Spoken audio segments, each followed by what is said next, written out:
zaplašio. Vi biste me prekinuli. Kao što ste prekinuli neke kolege iz Makedonije i Crne Gore. Kolegu Ristu sam prekinula, znao zašto. Hvala vam puno, gospodine Ivoševiću.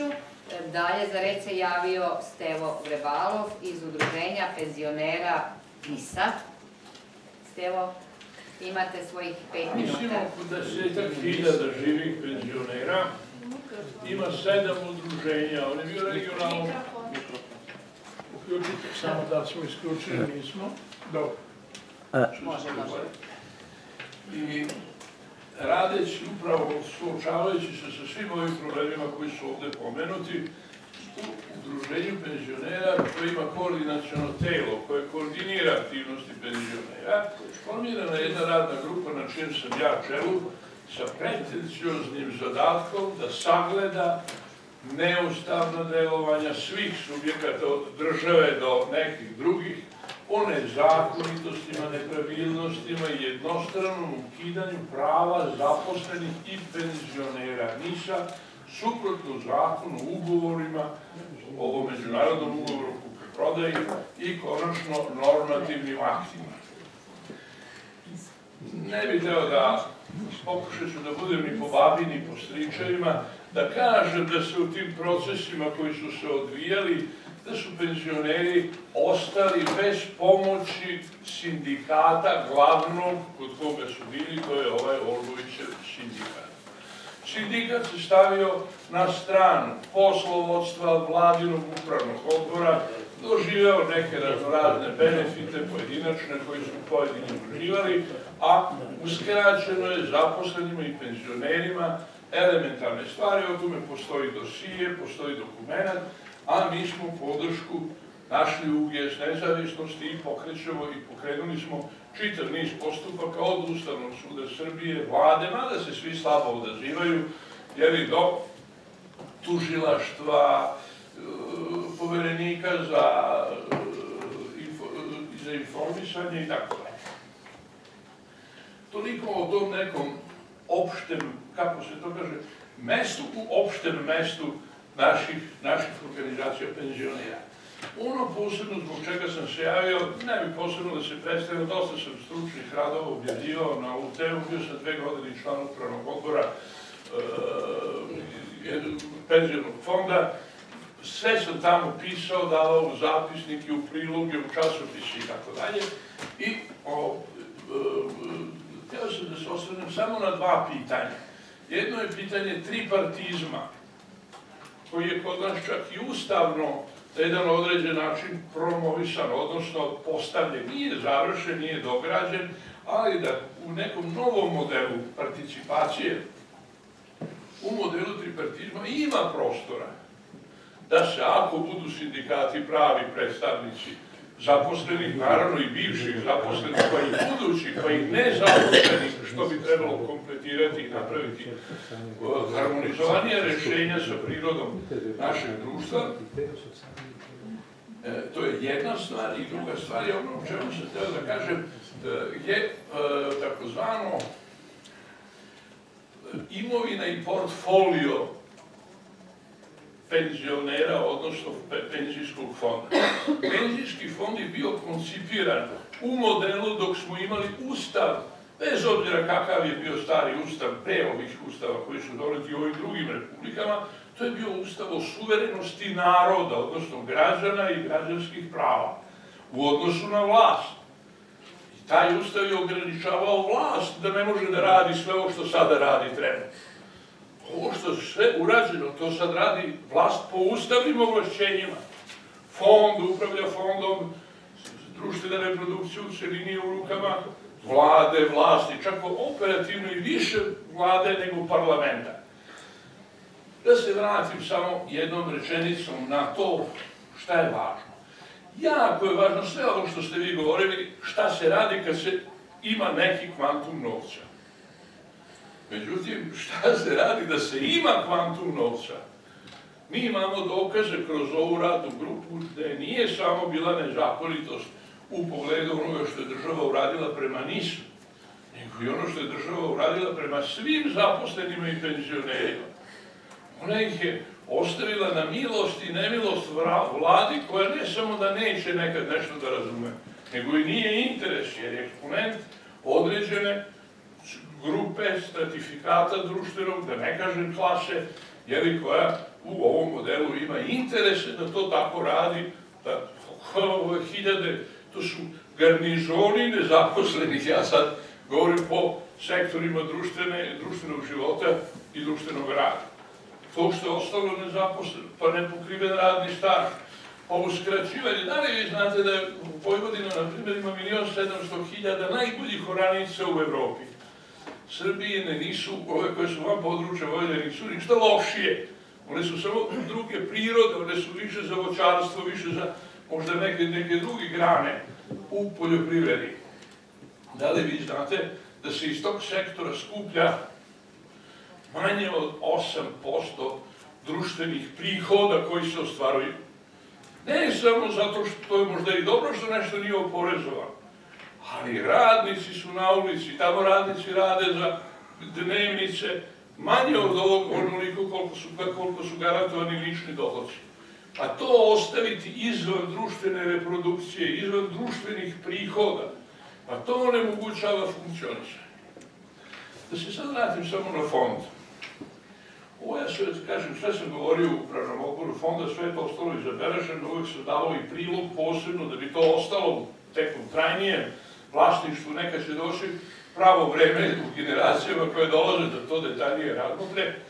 Taj portfolio je bio neotuđiv.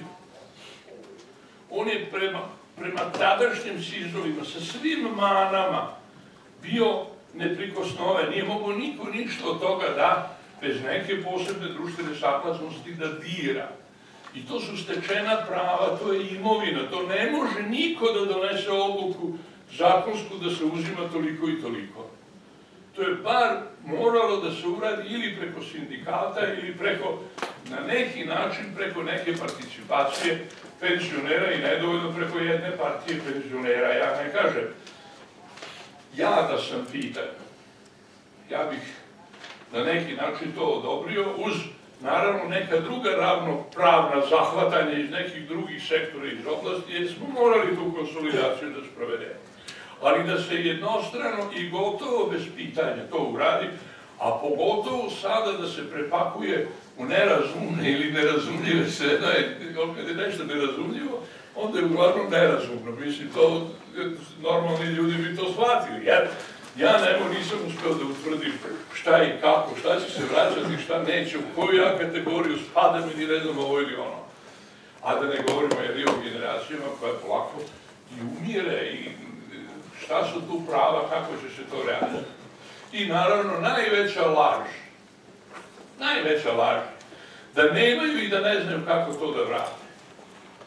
Postoje municipality obveznice koja ako izda opština možda dobije za cijeli čas onoliko para koliko je 10 puta trećina njenog budžeta. To su ta 3 budžeta, ajde sad da se okružimo. To dobija na međunarodnom tržištu novca pod vrlo povoljnim kamatnim uslovima. Pa država može iz svog portfolija sve da uradi. Može da izda obveznice, može da da bonove restitucione i da podeli to penzionerima u visini druga, da plate barem račune, da platimo te sarane, da ne troše deca na to. Ili da ih upotrebimo za kupovinu nekih akcija ili nečega šta bi ko hteo s tim da uradi.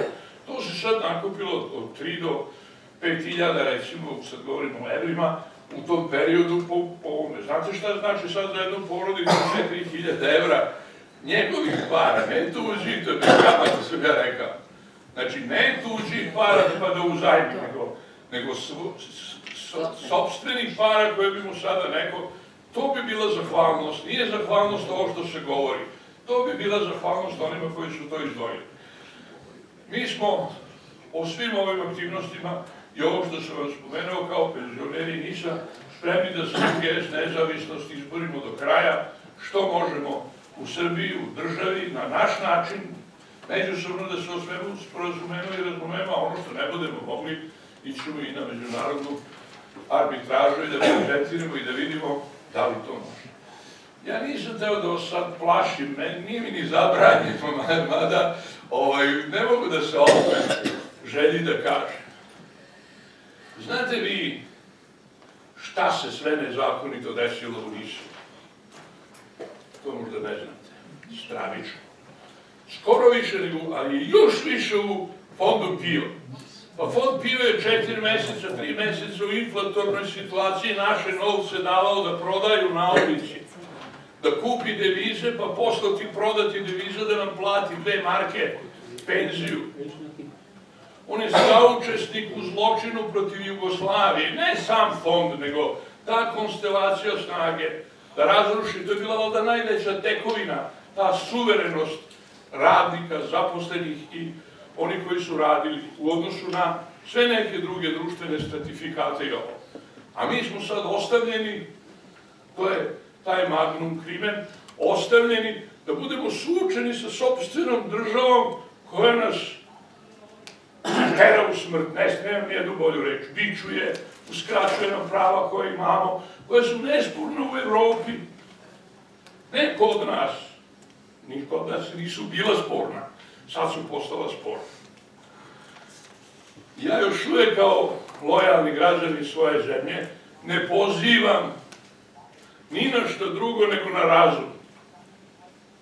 I mislim da se to može razumno i harmonizovano između društvenih stratifikata, u ovom slučaju u tripartizmu, poslodavaca, kakvi su, takvi su. Nisu reprezentativni. Sindikata, kakvi su, takvi su, ali ovaj jedan koji sam spomenuo nije reprezentativan, on nije reprezentovao naše interese. Možda ga je neko izabrao pa je formalno ispunio tu reprezentativnost, ali on nije reprezentovao naše interese zaposlenih i penzionera. 1000 na ulici, 3 evra, 10 šećerana, 1000 ljudi bez posla, sa nepovezanim radnim stažom. Čuli smo danas da u nekim stvarima nije bolje ni u drugim republikama i pokrajinama, sa našim sudržavljanima u jednom periodu kada nam se činilo da znamo šta radimo.